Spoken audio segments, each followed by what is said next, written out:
अस्सलाम वालेकुम। कल इस्लामाबाद में एक अजीब इलेक्शन हुआ है जो पीपल्स पार्टी का इंट्रा पार्टी इलेक्शन था, जिसमें बिलावल जरदारी जो दुबई में बैठे हैं वो चेयरमैन मुंतखब हो गए और हमायून खान मरकज़ी जनरल सेक्रेटरी।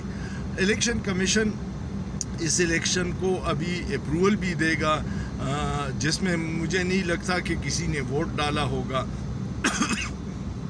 क्योंकि इस्टेब्लिशमेंट की ख्वाहिश पे बिलावल जरदारी ने 26वीं तरमीम को मंजूर करवाने में जितनी भाग दौड़ की, आधी रात को लोगों को राज़ी करने के लिए कभी मौलाना के दर कभी दूसरी पार्टियों के दर जाके 26वीं तरमीम के लिए खिदमत बजा लाई है, जिससे अदालत मुकम्मल कंट्रोल हो गई और निज़ाम इंसाफ आम आवाम के दस्तरस से बहुत दूर चला गया। पी का एक मंजूर करवाने में भी बिलावल का बड़ा रोल है, इसलिए इदारे उनसे खुश हैं तो इलेक्शन कमीशन उनके इलेक्शन पे कोई एतराज़ नहीं करेगा।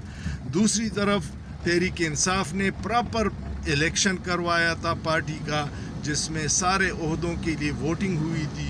उस इलेक्शन का 2 साल हो गए, फ़ैसला नहीं हो रहा क्योंकि आजकल तहरीक इंसाफ रियासती इदारों के जुल्म जबर का शिकार है और यही दोहरा मयार या दोहरे रवैये हैं हमारे इदारों के, जिसकी वजह से अवाम और इदारों में दिन ब दिन दूरियां बढ़ती जा रही है।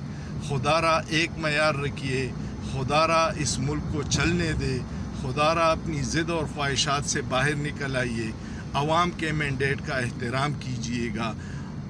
ये मुल्क है तो हम हैं, ये मुल्क चलेगा तो हमारे बच्चों का मुस्तकबिल बनेगा।